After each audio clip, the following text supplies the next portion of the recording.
ท่านกำลังติดตามรับฟังสถานีวิทยุกระจายเสียงพระพุทธศาสนาแห่งชาติและสังคมคลื่นเพื่อการศึกษาพระพุทธศาสนาและวัฒนธรรมระบบ FM 104.5 เมกะเฮิรตซ์รายการต่อไปเป็นรายการมรดกธรรมกำเมืองดำเนินรายการโดยพระครูวิสิทธิ์ศรีลาภรณ์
ยกมือ10 นิ้วกราบนบนอบน้อมยังพระติรัตนเกี่ยวเจ้าตั้ง3 ประการอันหมายมีพระพุทธเจ้าพระสัทธรรมเจ้าพระสังฆเจ้า อันเป็นสรณะที่เปิ่งตีเคารพนับถืออันสูงสุดในชีวิตขอกราบคารวะแตบไตไวสาปุญญาปารมีธรรมพระมหาเถรานุเถระภิกขุสังฆสามเณรเจ้าจุตนจุองค์อันหมายมีพระเดชพระคุณหลวงปู่พระพรหมมงคลที่ปรึกษาเจ้าคณะภาค7เจ้าอาวาสวัดพระธาตุเจ้าสรีศรีจอมตองพระเดชพระคุณหลวงป่อท่านเจ้าคุณพระเทพโกศลที่ปรึกษาเจ้าคณะภาค7เจ้าอาวาสวัดศรีโสดาพระอารามหลวงพระเดชพระคุณหลวงป่อท่านเจ้าคุณพระเทพปริยัติเจ้าคณะจังหวัดเชียงใหม่เจ้าอาวาสวัด7ยอดพระอารามหลวงอำเภอเมืองเชียงใหม่พระเดชพระคุณหลวงป่อท่านเจ้าคุณท่านเจ้าคณะจังหวัดเชียงรายท่านเจ้าคณะจังหวัดลำพูนตลอดจนครูบาสังฆเถระเจ้าภิกขุสงฆ์สามเณรจุตนจุองค์โดยความเคารพขอเจริญสุขเจริญปอนญาติโยมสาธุชนพุทธบริษัทตินจองห้องวัดจุหนุ่มเท่าใจยิงขอน้อมต้อนรับทุกท่านเข้าสู่รายการมรดกธรรมกำเมืองต่างสถานีวิทยุวัดฝ่ายหินตำบลสุเทพอำเภอเมืองจังหวัดเชียงใหม่ส่งสัญญาณออกอากาศในระบบคลื่นความถี่ FM 104.50 เมกะเฮิรตซ์สถานีวิทยุวัดหนองกายตำบลสันปะยางอำเภอแม่แตงจังหวัดเชียงใหม่ส่งสัญญาณออกอากาศในระบบคลื่นความถี่ FM 99.75 102.0 และ 8019.50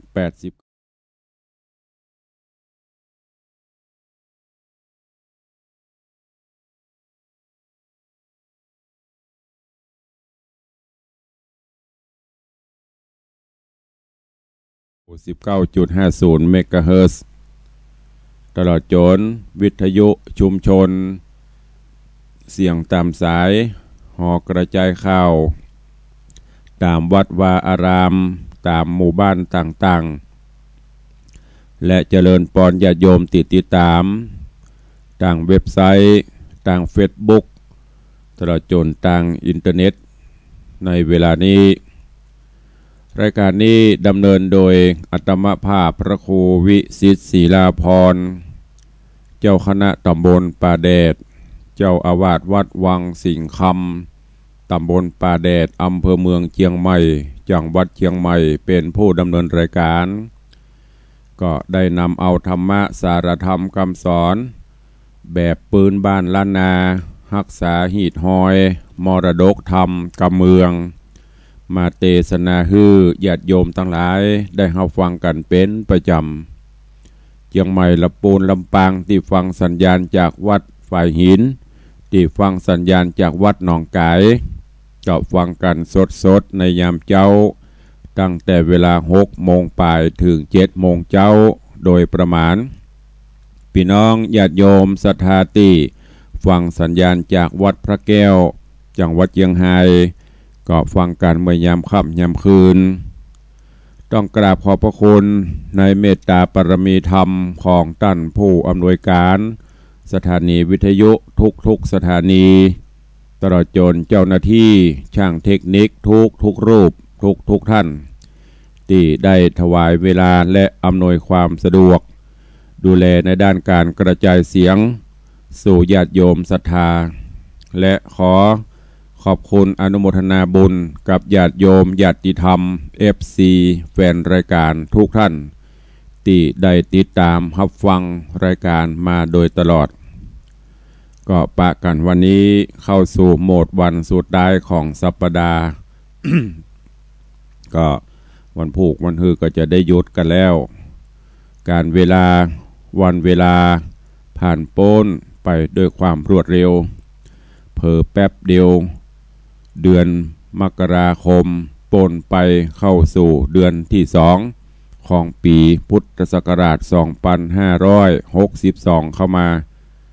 ก็ได้สัปดาห์ที่2ของเดือนแล้วพระพุทธเจ้าได้ตรัสเตือนเฮาเจ้าข้าท่านทั้งหลายว่าการเวลาผ่านโป้นไป เฮาเจ้าข้าทั้งหลายมันหวนมันคิดมันติดตรองเตือนจิตใจอยู่เสมอว่าวันเวลาผ่านโป้นไปเฮาบ่สามารถที่จะเอาคืนได้เวลาคลืบคลานเวลาเตียวไปตั้งหน้าติกเฮาจะต้องคิดพิจารณาอยู่เสมอวันเวลาที่มันเสี่ยงไปเฮาจะได้มาเต่าที่มันเสี่ยงไปหรือไม่นั่นมันก็บ่สามารถที่จะหูได้เพราะฉะนั้นจะไปประมาทในชีวิตสร้างกุศลผลบุญคุณงามความดีปั่มเปงปรมีทำไป สิ่งเหล่านี้แหละที่จะได้เป็นภรวะปัจจัยติดตามตนตัวเฮายามเมื่อเฮาสิ้นจากโลกนี้ไปทรัพย์สินสริงคารบ้านจองเรือกสวนไร่นาสาโทสมบัติพัสถานเฮาเอาไปตัวบ่ได้แม้แต่ร่างกายของเฮาก็จะต้องกลับกลายเป็นพงธุรีเป็นเท่าเป็นทานคืนสภาพกลายเป็นธาตุทั้ง4ไปเพราะฉะนั้นขอญาติโยมศรัทธาท่านสาธุชนทั้งหลายเน้อคือได้มีความฮักกันฉันทะสามัคคีกันปรองดองกันดำเนินชีวิตโดยการใจหลักธรรมะบ่ต้องไปเบียดเบียนกันบ่ต้องไปอิจฉาตาฮ้อนกันเพราะเพิ่นฮ้องว่าแข่งบุญวาสนานั่นเฮาแข่งบ่ได้หันเปิ้นมีจะไปใครได้หันเปิ้นขี้ไร้จะไปดูแควนช่วยเหลือกันไปอันไหนที่เฮาช่วยได้ก็ช่วยกันไปเสียสละประโยชน์ส่วนตนเพื่อประโยชน์ส่วนรวมก็จะนำปาฮือเฮาเจ้าข้าทั้งหลายได้อยู่ดีมีสุขเน้อขอฝากไว้กับญาติโยมทั้งหลายตัวเอง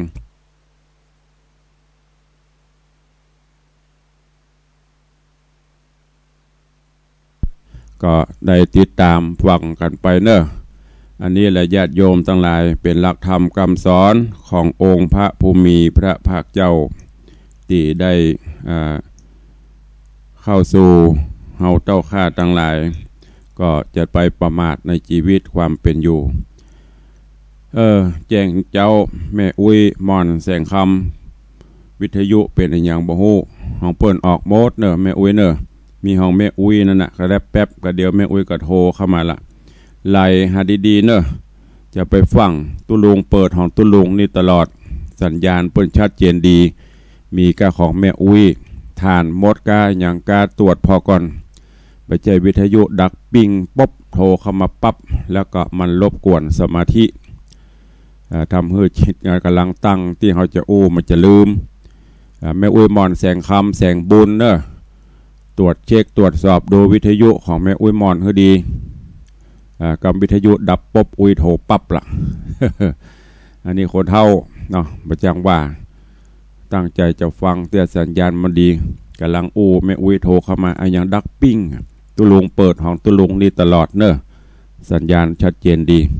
เอาละเวลาก็ล่วงโลนรวยไปวันนี้ลูกเนอะไผ่ยังบัดตื่นไผ่ยังบัดลูกเตื้อ6 โมงป่ายแล้วเนอะ6:13 นาทีแล้วแสงเงินแสงทองจับขอบฟ้าลุกขึ้นมาทำภารกิจหน้าที่ของไผ่ของมันตั้งจิตตั้งใจทำคุณงามความดีในวันนี้ให้ดีที่สุดแต่ว่าโป้นไปตรวจสอบอันไหนที่มันติดขัดจะได้ก็หาสาเหตุแล้วก็หาวิธีที่จะนำปาวันนี้ให้ดีกว่าตะวาเนอะเชิญทุกท่านได้ตั้งอกตั้งใจฟังธรรมเทศนาสุวรรณหอยสังในตอนต่อไปแต่ว่าได้เทศนามาถึงยังโพธิสัตว์เจ้าของเฮาหลังจากที่ป่อของนางโคลิกาคือนางได้นำเอาเรื่องราว ไปยุยงปลุกปั่นคือบ้านเมืองป่นบุ่นวายก็คือปาลกะเสนาอันเป็นป่อของโคลิกาหลังจากที่บ้านเมืองเปิ่นสงบร่มเย็นดีบรรนายคนนี้ก็ไปเสาะหาเรื่องหาเล่ายุโยงปลุกปั่นเปิ่นสุดท้ายมากรรมมาถึงมัจจุราชมาเติงวิบากกรรมที่ได้สร้างได้ทำไว้โพธิสัตว์เจ้าเฮาก็ได้ในรูปของป่อพญาหอยสังก็ได้ปราบปรามบทสุดท้ายปาลกะเสนาก็ตกจากคอจ้างแล้วก็ถูกแผ่นดินสูบลงไปตกอยู่ในขุมมรณหกอเวจีก็ได้รับทุกขเวทนามาเรื่องราวจักเป็นจะได้ขอเจริญปอนญาติโยมทั้งหลายเนอะติดตามรับฟังพระธรรมเทศนาในเรื่องสุวรรณหอยสัง ในตอนต่อไปณโอกาสบัดนี้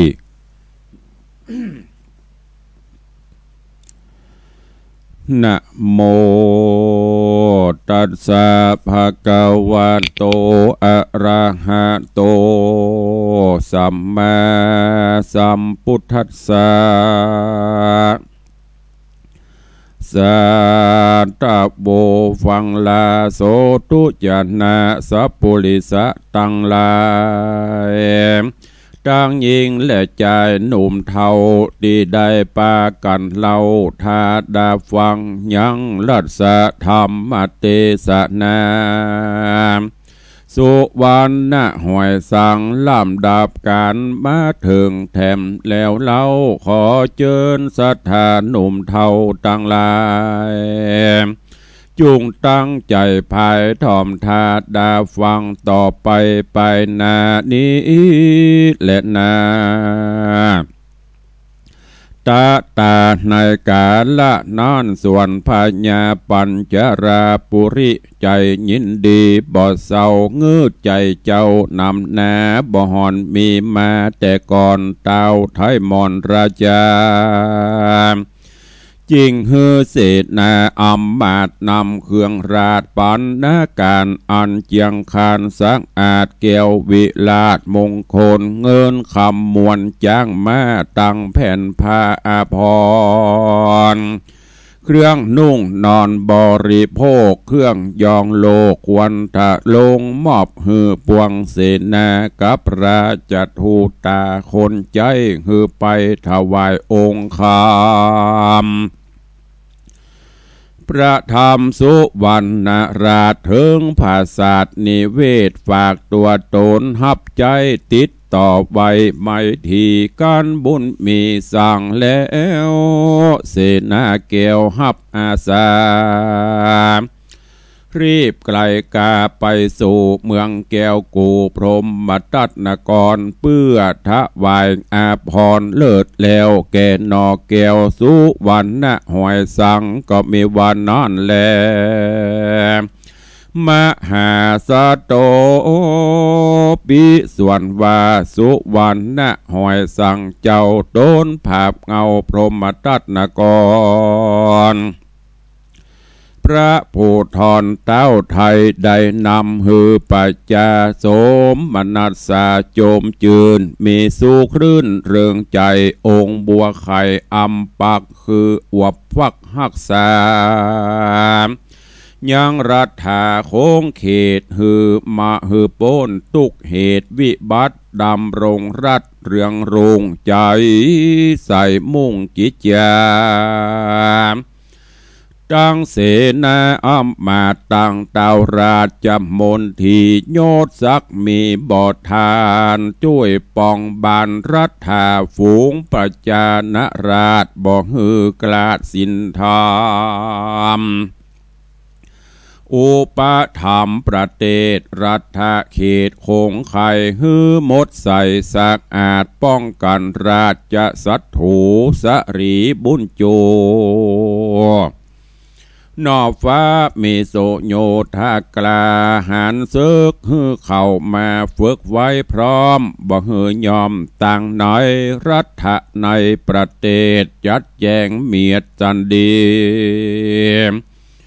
บ่ฮือมีโจรหายเตียวต้องภายเบียนภัยโคนสุกใจตัวแน่องค์เจ้าฟ้าปุรีจำเริญไม่ที่ติดต่อบ่ได้ก่อเวรภัย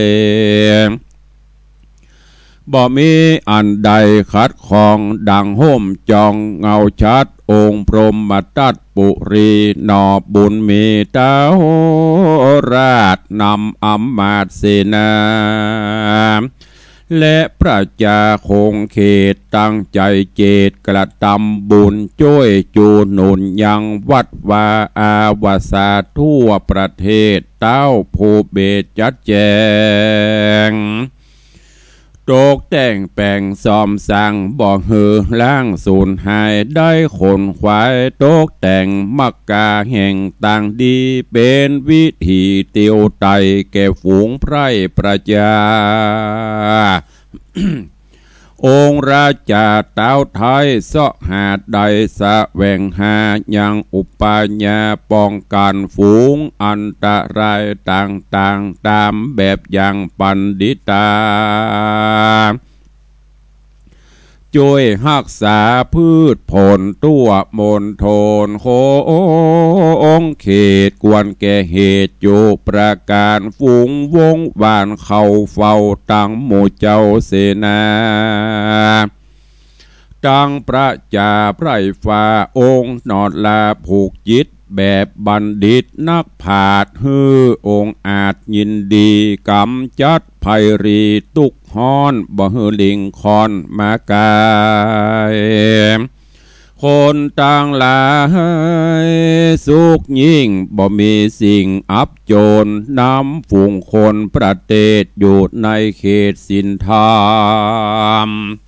สุจริตกรรมบ่ขาดบ่ประมาทลาสาจำเลินเมตตาภาวนาปริจาคะบริจาคสละหากโอโหโอยตานฝูงประจาบานโจมจืนปีติตื่นยินดี ราชมนทีอำมาตย์ตั้งเต้าราชเสนาในปัลลาตวดลาต่างน้อมนาปูจาตนพระญาสุวรรณราชาก็มีโดยนายญาประการดังกล่าวมานี้แลสัทธาอิมังธรรมเตสะดังอาหาริตวาสัทธาสัพปัญโยพระพุทธเจ้ากันเตสะนาเล่าไขจายังอาติตาล่วงแล้วพระนอแก้วองค์ธรรมจริงไขวิบากกรรมปังก่อนว่าภิกขเวดูราภิกขุตั้งหลายอันมานั่งใหญ่เป็นหมู่ในแก้วกูโรงธรรมปางเมื่อองค์คำตถากัตตะเตียวสังสาละโลกยังคล้องโอคะสงสารไปถึงนิพพานเวียงแก้วอันเป็นตีแล้วแห่งตุกตังมวลได้เอาตนมาเกิดในกำเนิดหอยสังเว้นมาตันตอบสายกรรมบาปหายบ่สูญหายเกิดกลับกลายฮื้อตนป้อฟังกรรมสอเสนานางโคลิกาเมียน้อยเอาลูกน้อยเมียแปงฮื้อเขาใส่แปฮื้อเขาแป่งแปใส่ไปปล่อยไตกงกามหาสมุทรหนาใหญ่กว้างน้ำปั่นวางวังวนอากุศลได้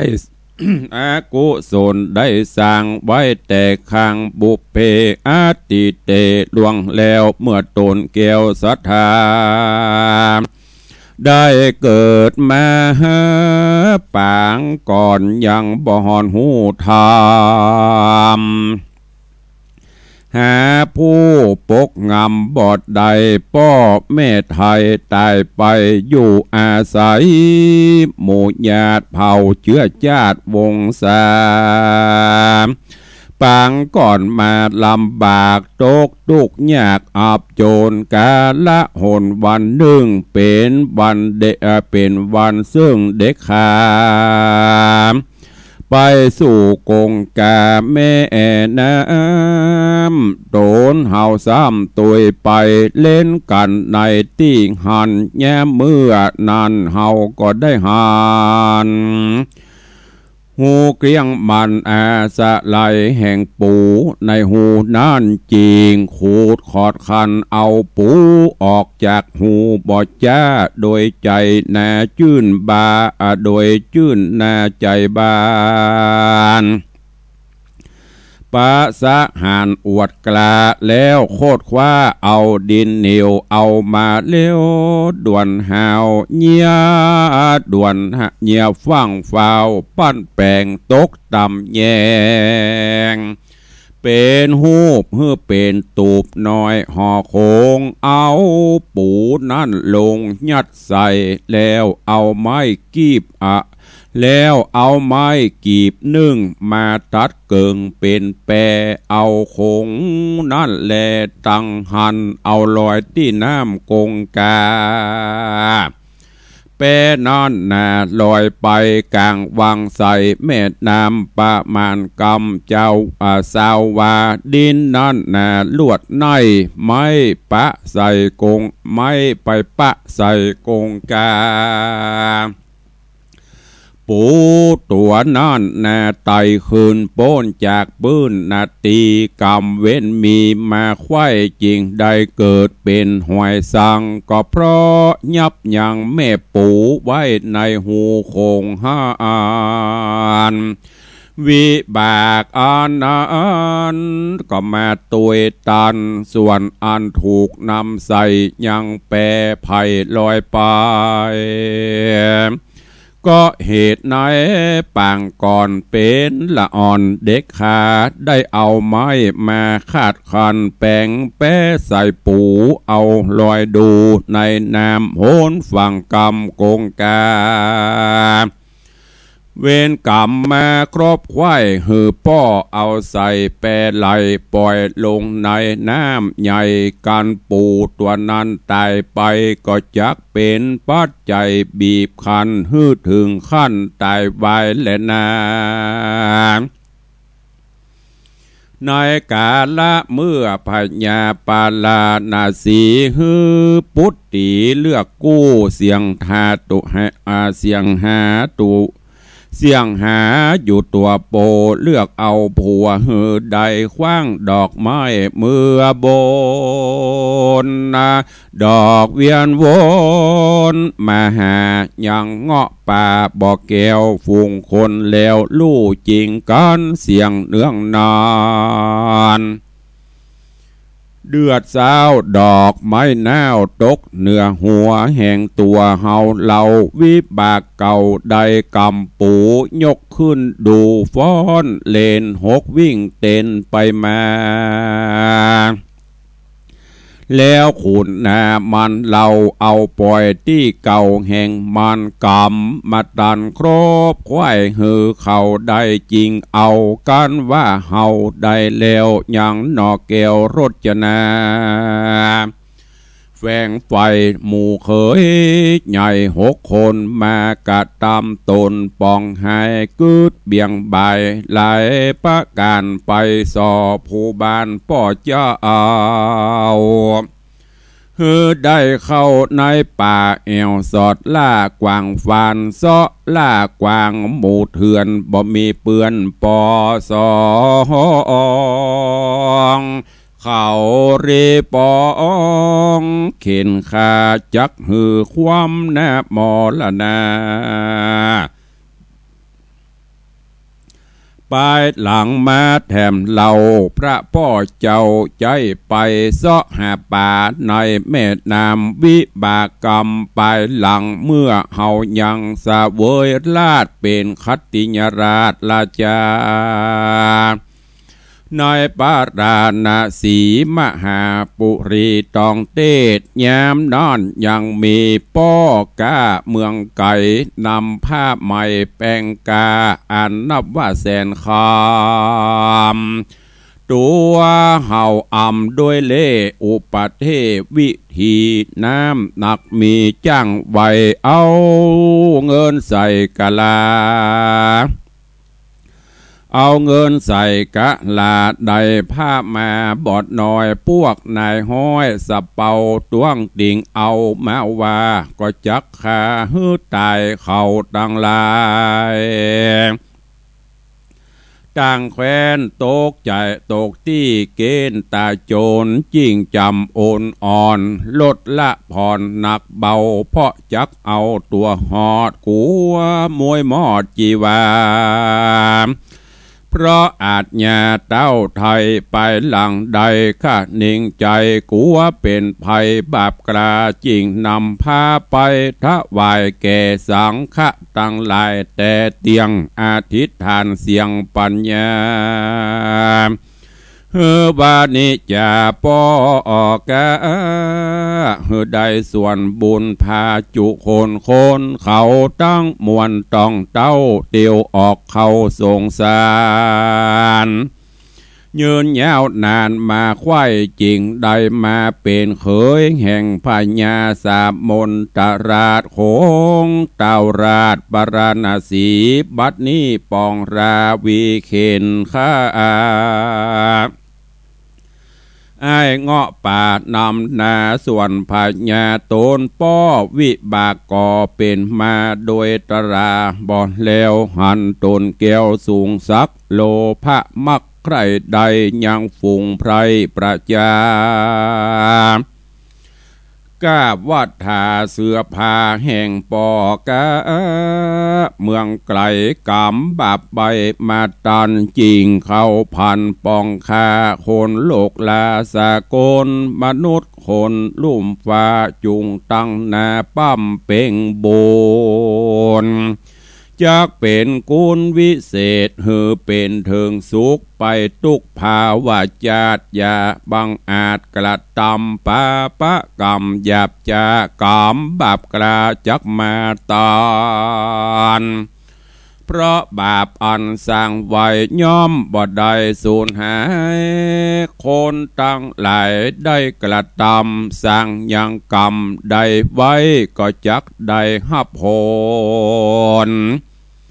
อันตนได้สร้างไว้ดังเฮาได้หับมาในอดีตาล่วงแล้วบอกกาดแก้วเสียในเมื่อกลับกลายมาเกิดในกำเนิดหอยสาง ในโลกังโลกไตดังเฮาได้นำมาเทศนาแก่ตันตั้งหลายนี้บ่อยาจะแลสาธาอันว่าสัพพัญญูพระพุทธเจ้า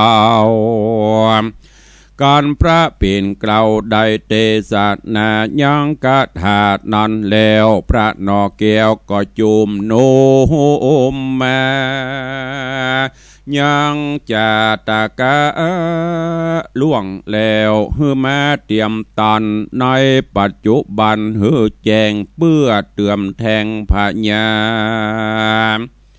แก่ปริสาตั้งสี่อันมาที่ฟังธรรมเพื่อครบงำกิเลสตัดเก้าเหตุตัณหาอวิชชาความใบเป็นกองไสงามดีเป็นคาถาบาลีวาโสอังคุลิมาโลจาอิสิปันนะลาสาญัญจาสารีปุตโตจายักขินีอุปละวันนา เทลิญามุนิลาจะวังโสดังนี้ภิกขเวดุราภิกขุทั้งหลายพญานาคราชตนองค์อาจคุณนาเอาเหือมาฮับเจ้าพระนอนเนาหอยสั่งฮือได้ปนอย่างน้ำใหญ่กลับญาติใดมาเป็นองค์คุดิมานเถระในกาลบัดนี้แลตาปะโสปิส่วนว่าป้อพระราศีใจอารีไฟเอือยังนอดเนื้อกุมารฮือใจบานผ่องแผ่วจี้บอกแล้วต่างไป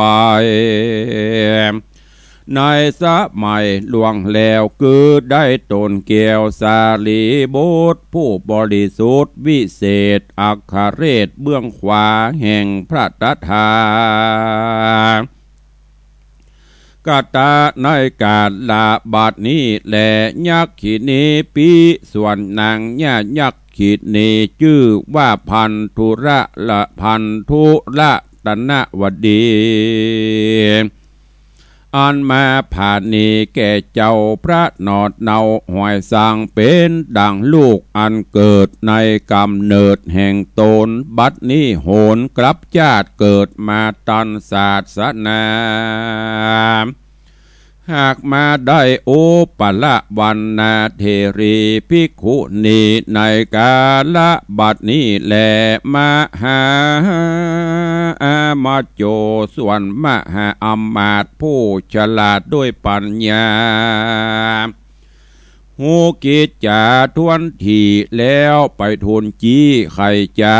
แก่พระญาตนปอเพื่อไปฮับนอนเนาบุตตากับราชมันดาแม่เจ้า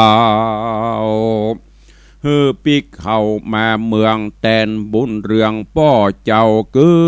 หากใดมหาโมคคลานะเถนในกาลาบัดนี้แลโสปิส่วนวาทะนันใจเศรษฐีผู้ผ่านนิใจใส่คุณนายังนางจันตะเตวีอันปรากนีทุกขอนหวังเปิ้งย้อนสมปานตานใจบ้านฮับไว้เป็นลูกไทยแห่งตนบัดนี้กับโหนมาเป็นมหาศีวลีเถระในกาละบัดนี้แลโคลิกาปิส่วนนางโคลิกาเตวีจำปาคำอันป้องกะตำโตดใส่ตุกโตดนานามแก่องค์คำแม่เจ้ากับนอดเนาปูตาไปสู่อลาจาป้อเจ้าแย้มนั้นเล่าสัจจางก็หากได้ยังนางจินจามานาวิกาผู้ปาลาแปลงโตดฮือเฮาโสดปัจจุบันกรรมมาตันอยู่บ่ได้ตกต่ำไตอเวจีส่วนเสนาบดีชื่อว่าปาลกะเสนาผู้ปาลาปองบาปกึดขนาบจันตะเตวีกับบุญมีลูกเดาวันนั้นนาเกือหากมาได้ตานเตบัตัดเห็นอันมาปองเวนกับพระตถาคตในกาละบัดนี้แลพรหมทัตราชาอันเป็นปิตาแห่งเจ้าหอยสังวันนั้นก็หากมาได้ปัญญาสลีสุดโทธนะอันเป็นป้อพระตถาคตาในการลาบัดนี้แลจันตะเตวีอัคมเหสีผู้เก่าแห่งพญาเจ้าพรหมทัตในการละบัดนั้นคือหากมาได้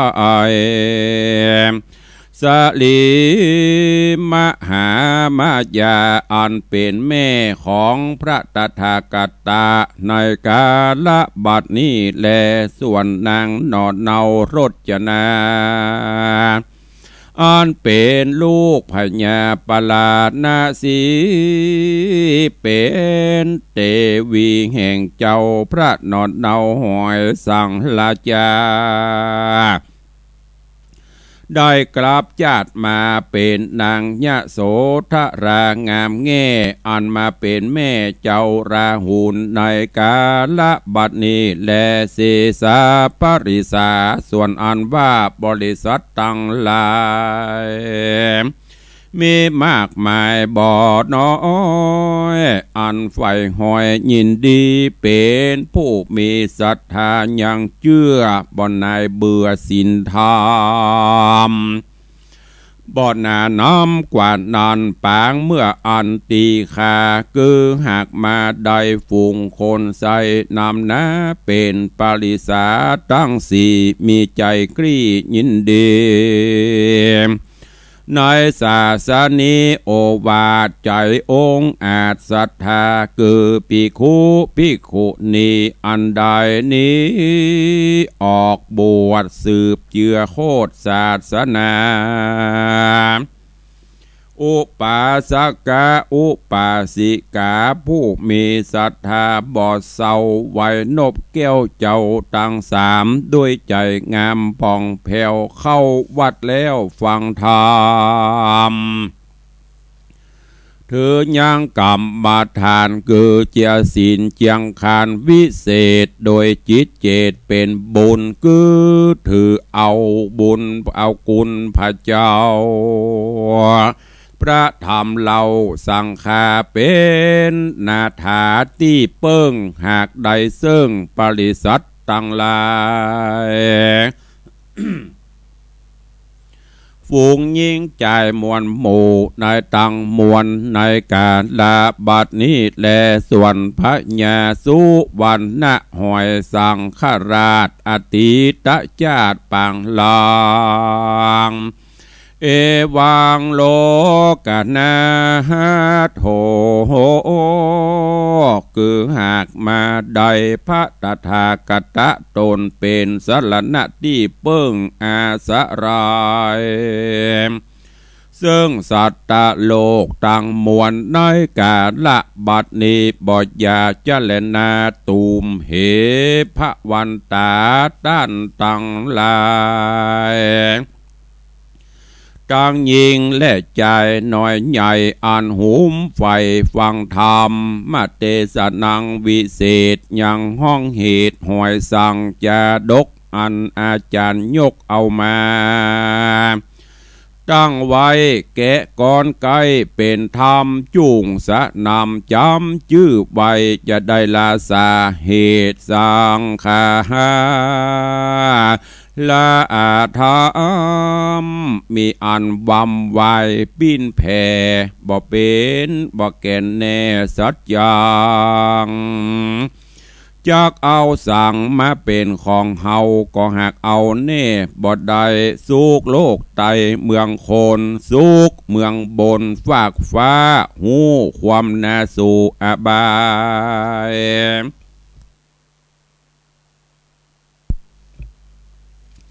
ก็ยังหูตายหูเกิดเอากำเนิดลายปางการเพี้ยวทางต่างอันจอบฮือประกอบพันตี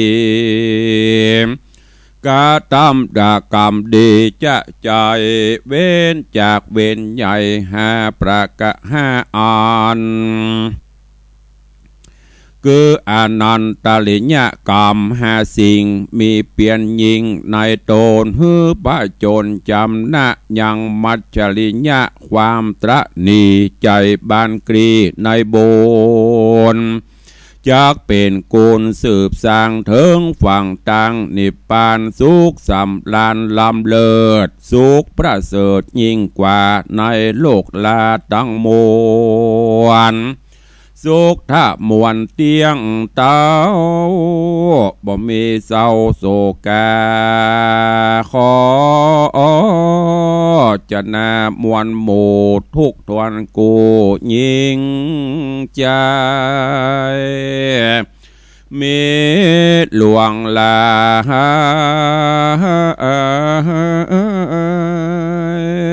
บ่ บ่น้อยจิตใจห้อยมาฟังยังสุวรรณห้อยสางแต่เก้าตราบต่อเต่าเทิงไปจุงเกิดหมายเล้งพอจำไว้นอนในใจพิจารณาไปทวนทีหื้อหูตี้หวนตางเปลือกปี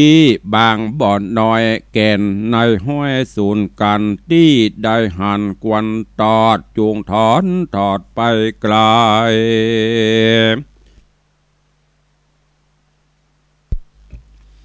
แม่นอันใดสุขใส่เป็นแก่นในใจได้ขอจูงเก็บไว้ในตนส่องพอโหนต่างเบื้องหน้าคือจันฟ้าและเนรปานก็จักได้ญาณวิเศษหูแจ้งเหตุตั้งมวลบ่ยาจะเลนาสุวรรณสังขลาจาตกานิติตังขีญาอันสังวันนาวิเศ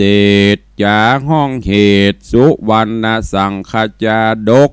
อันได้ยกมาแต่เก้าตราบต่อเต้าเทิงปลายเป็นนิยายลำเลิศเฮือบังเกิดสุขใจ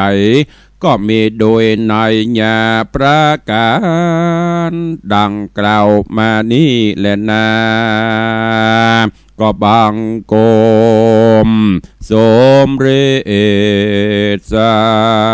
เดช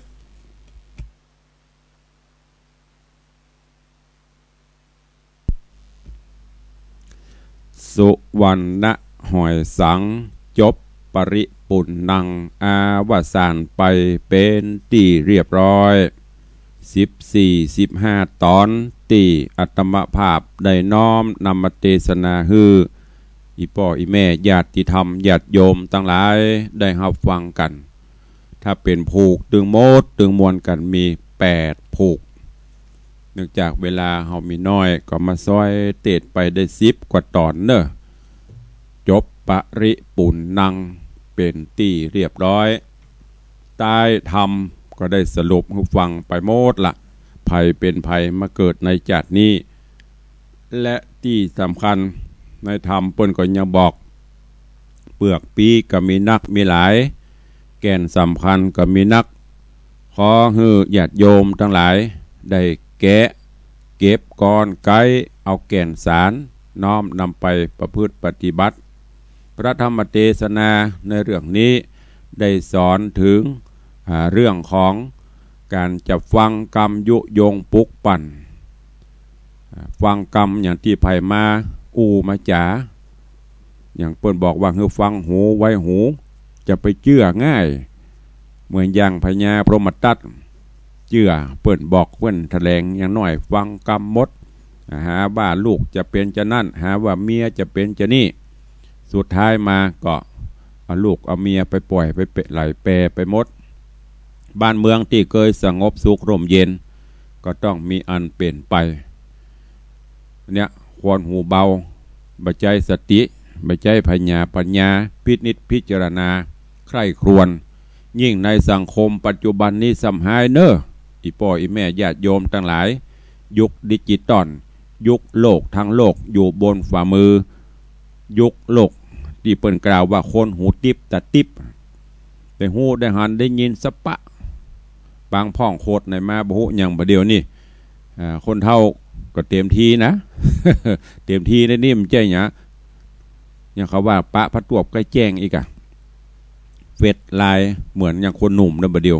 ไปไหนกระถ่ายหูบถ่ายยังและยิ่งคนเท่าคนแก่พอหอมไม่เหือนเขาสำยิงพอหันอย่างมาป๊บไม่ได้ว่าคนนั้นคนนี้เนี่ยความที่จะคิดว่ามันจริงหรือไม่อย่างรายการออกอากาศปัญหาจริงหรือไม่นะก็คือคิดก่อน หันเปิ้นส่งอันอย่างมันน้อยป๊บกดแชร์กดส่งต่อกันไปนะระวังเฮาดีเนออีป่อยแม่เนอจะโดนเงียบโดยบอกเขาตีเนอยิ่งประเดี๋ยวเปิ้นมีกฎหมายคุ้มครองนะอ่านหรือใครส่งอันอย่างเฮือมากับพอให้ก่อนต่างที่ดีบัดถ้าส่งต่อมีประโยชน์เรื่องของเปิ้นสนใจตัวเก่าพ่อตัวเก่าเฮานี่แหละเรื่องอันนั้นก็เรื่องของเขาพ่อก็พ่อของมันป้นไปผ่านป้นไปจะไปกดไปเลยพินิจพิจารณาสุดท้ายมาจะเป็นจะเอี้ยถ้าเฮาบ่พิเคราะห์นะจะเป็นอย่างพญาพรหมทัตเนี่ยโตตันจะเข้ามาติดอันนี้ในธรรมเพิ่นบอกว่าเป็นกรรมของโพธิสัตว์เจ้ากรรมมาอย่างตายรายการที่ตายทำที่เตดเป็นเนี่ยเพิ่นบอกว่าสมัยก่อนนั่นเป็นละอ่อนเกิดมาก็ไปเล่นตามภาษาละอ่อนนั่นเนาะไปปะหูปูเอาปูมาแล้วก็เอา เอาขี้เปอะมาแปลงอันบ้านแปลงหูปเนี่ยตามภาษาละอ่อนแล้วก็ได้ไม้มาตอนหนึ่งเอามาแปลงเปเอาไหลน้ำสุดท้ายมาแปรไปปะต่ำมันเกาะต่ำแกงขี้ดินขี้เปอะมันก็น่อยปูไตขึ้นโป้นตายไปสุดท้ายมาตัวเก่ามาจากนี้ก็โดนเปิ้นเอาใส่เปรไหลนะแต่เลยหลอดโป้นไปอันเนี้ยญาติโยมต่างหลาย ขอสูมาเนอะไอ้นี่มันจะหายตะบเดียวนะก่อนที่จะเนี้ยจะทำจะอย่างลงไปขอให้คิดพิจารณาที่สำคัญสติสัมปชัญญะเนี่ยเนอะเอามากำกับตนกำกับตัวคิดพิจารณาดูอันไหนดีมีประโยชน์ก็กรรมที่เขาจะเผยแพร่ออกไปได้รับจากคนอื่นมาคิดเปิ้นบ่าเอาเข้าหูกรรมเข้าหูจะไปฟังถูออกปากคิดพิจารณาดูไปแล้วมันจะเป็นประโยชน์ก็มันจะเป็นโทษก็หรือจะไปทำลายคนอื่นก็ปาลกะเสนาก็เหมือนกันโอ้เป็นถึงพญาเป็นถึงป่อถ้าเปิ้นกรรมบ่เดียวเพราะว่าเป็นป่อเมียกรรมบ้านเฮาภาษาล้านนาภาษาพื้นบ้านป่อเมียลูกสาวเป็นมเหสีของพญาเจ้าเมืองแต้นที่จะภาคภูมิใจล่ะเนี่ยความโลภละโมบเป็นเมียเปิ้นน้อยใครเป็นเมียหลวงใครได้อันนั้นใครได้อันนี้นักเกินตัวสุดท้ายก็แผ่นดินสูบตายไปฝากไว้เนอะกับญาติโยมทั้งหลายและก็ในธรรมก็ยังมีถึงความกตัญญูโพธิสัตว์เจ้าหลังจากที่ผ่านพ้นวิกฤตพ้นกรรมนี่ละก็หวนนึกถึงพ่อถึงแม่อยากจะให้พ่อให้แม่ได้มีความสุขท่านทั้งหลายก็เหมือนกันกว่าที่จะได้ขึ้นมาจบปริญญาตรีปริญญาโทปริญญาเอกได้เป็นหมอเป็นครูเป็นตำรวจเป็นทหารข้าราชการเป็นใหญ่เป็นโตเป็นซีนั่นซีนี้ไผที่ส่งเข้ามาแต่ด่านแรกบ่เจ้เมียส่งโลบ่เจ้ลูกส่งโลพ่อแม่สองเท่าสองมือหนึ่งสมองสองตีนสองมือของพ่อของแม่น่ะส่งพลักดันบางเตื้อบางคาบบางมือโอ้เข้ากับบรรดาได้กินกลัวลูกอดกันอดอยากกลัวลูกบ่มีวิชาความรู้กลัวลูกเป็นที่อับอายทนตรากตำระกำลำบากส่งเฮาโจรเฮียนจบเมื่อเฮาจบแล้วได้การได้งานทำมีเงินเดือนกินจะไปเมาก็ไปเลี้ยงผัวจะไปเมาก็ไปเลี้ยงลูกนึกถึงพ่อถึงแม่เขาเนอะเงินเดือนได้มาจะน้อยจะนักจะมันส่งไปให้พ่อให้แม่ได้กินพ่องได้ใจพ่องอันนี้จบมา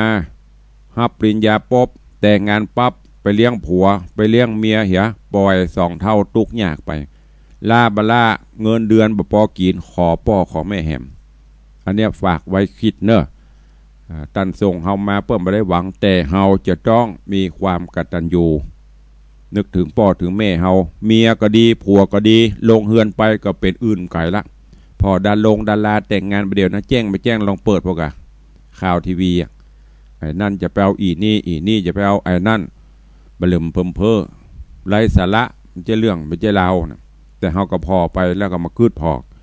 กึดถึงพ่อถึงแม่นั่นน่ะเป็นสิ่งที่ประเสริฐสุดก็ฝากไว้กับญาติโยมตลอดจนลูกหลานตันเต้าเนอะที่ฟังอยู่ในเวลานี้นำไปคิดพิจารณาเข้าสู่ใต้รายการเวลากับเวยยังบอกตะกี้ แป๊บก็เดี๋ยวก็จะหมดเวลาครับก็ขออนุโมทนาบุญและประชาสัมพันธ์กับญาติโยมทั้งหลายเนอะวันนี้เริ่มงานปอยหลวงฉลองโรงพยาบาลสงฆ์ที่โรงพยาบาลสวนดอกเนอะ8 9 10 3 วันเชิญชวนญาติโยมศรัทธาเฮาเนอะไปร่วมกินร่วมทานงานปอยหลวงโฮงยาสงฆ์ที่โรงพยาบาลสงฆ์ในโฮงยาสวนดอกนะตึกสงฆ์ก่อนนั่นนะประเดี๋ยวเปลี่ยนเป็นโรงพยาบาลสงฆ์ปรับปรุงห้องพักต่างๆสิ่งอำนวยความสะดวกเปิ้นจะมีการเฉลิมฉลองมอบเป็นสมบัติของทางราชการและหาทุนทรัพย์ซื้อเครื่องมืออุปกรณ์การแพทย์ไว้ที่โรงพยาบาลสงฆ์เนอะจะเจริญปอนญาติโยมที่ฟังอยู่วันนี้ก็ไปร่วมกินร่วมทานกันได้3 วันเนอะวันที่8ที่9ที่10ไปร่วมกินร่วมทานกันได้แล้วก็ที่สุสานประจาบ้านบวกกลางสันกระแปงเบิ่นก็เข้ากำเข้าโสสานกรรมประจามาตั้งแต่วันที่5ไปสิ้นสุดเอาวันที่10ท่านใดว่างใกล้เคียงก็ไปร่วมโมทนาบุญใส่บาตรญาติปกยามเจ้าเมื่อคืนก็ไปฟังน้ำฟังธรรมเนอะก็ประกาศให้ทุกท่านตัวเองแล้วก็งานที่ตุลุงได้ประกาศกู้ชั่วโมงในรายการก็คือน้อมเอิญเจิญจวนญาติโยมเนอะห่วมโมทนาบุญในการจารึกชื่อไว้ในประวัติศาสตร์ร่วมกันสร้างสารูปพระพุทธเจ้าพระเจ้าทองคำไว้กับวัดวังสิงคำด้วยทองคำบริสุทธิ์น้ำหนัก108 บาทขอเอิญเจิญจวนผู้มีบุญตั้งหลายบารมีธรรมทุกท่านห่วมกันเนอะตามจิตเจตนาจะเป็นเจ้าภาพทองคำ1 วิน1 สลึง1 บาทก็สุดแล้วแต่หรือจะให้จะหอมปัจจัยก็ตามเจตนาเนอะเพื่อได้รวบรวมซื้อทองและก็จะได้รอพระเจ้าทองคำเป็นลำดับไปเหลือเวลาแถมประมาณ2 นาทีท่านใดฟังอยู่ที่ไหนตั้งใดแม่อุ้ยมอนแสงคำตะกี้โทรเข้ามาดักปิ้งประเดี๋ยวนี้ดีหรือยังรายงานตัวเข้ามากำเป็นตาอันยังจะไปฟังโวยลงไปฐานีวิทยุดักป๊บโทรปั๊บนะ และตุลุงก็เลยงงรอสักกำถ้ามันบดีมันเหมือนผิดปกติก็โทรเข้ามาเจริญปอนน้องเพิ่งฟังอยู่เนาะ ขอบคุณเจริญปอนเนอะเตบบุตรเข้ามารายงานตัวต่อพญาอินก่อนต่อไปตั้งไหนจะมาแหมสายแรกมาจากหนองพึ่งสารพีฟังอยู่ ที่ไหนฟังแหมอยู่พ่องตั้งเหนือที่ฟังสัญญาณจากวัดหนองกายใครฟังอยู่ตริงกริ้งรายงานผลเข้ามากำมินายเด็กหญิงแสงคำแสงบุญดักปิ้งกำวิทยุขว้างแล้วก็ดีแล้วก็อุ้ยโทรเข้ามาบอกให้กำมันเป็นตาหยังถ้ามันบดีก็สตางค์ไปซื้อใหม่เนอะอันที่จะไปหอมตาลเอาไปซื้อใหม่เลยวิทยุธานินประมาณ500 ถ้ามันบดีกำจดเลย ถ้ามันดีแล้วก็โทรเข้ามาบอกไปที่วิทยุดักปิ้งโทรเข้ามาตู้ลุงบอกให้โทรดักปิ้งก่อนเจริญปอนแม่ปานว่าได้ก็นั่นนะคนเท่าไปอันน่ะดักปุ๊บใจบดีโทรมาละขอบคุณเนอะสาธุเจริญปอนสายต่อไปว่าได้จากไหนก็แจ้โฮมลำปางสัญญาณชัดเจนก็มันไก่ถ้าฟังตั้งหนองไก่ชัดเจนกะขึ้นอะไรอย่างหนองไก่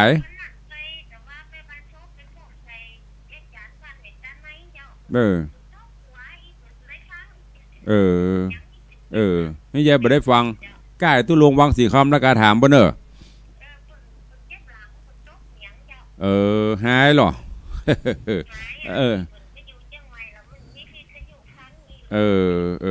ขอบคุณนักเนอะจากแจ้โฮมลำปางเนอะ สาธุแม่จะดีปิดท้ายรายการบ่ได้เรื่องอย่างเรื่องตุลุงบ่นี่เต้เรื่องตุลุงขอบคุณนะแม่เนอะสาธุเวลาหมดเวลาขอบคุณทุกเสียงทุกสายที่ได้โทรนั่นนะสนทนาธรรมยามเจ้าอยู่ดีมีสุขเนอะวันนี้เวลาหมดเวลาแล้วขอนำรายการจากไปก่อนก็เดี๋ยวไปฟังข่าวและรายการธรรมะเพื่อประชาชนและเสียงจากชุมชนป่าแดงและสันทรายหลวงอันนี้เป็นคลื่นของวัดไฟหินเนอะส่วนของวัดหนองกายก็เข้าสู่รายการภาคปกติของต่างสถานีอยู่ดีมีสุขเหมือนกันจุตนจุโองเนอจัตตาโรธรรมาวัตันติอายุวันโนสุขังพลัง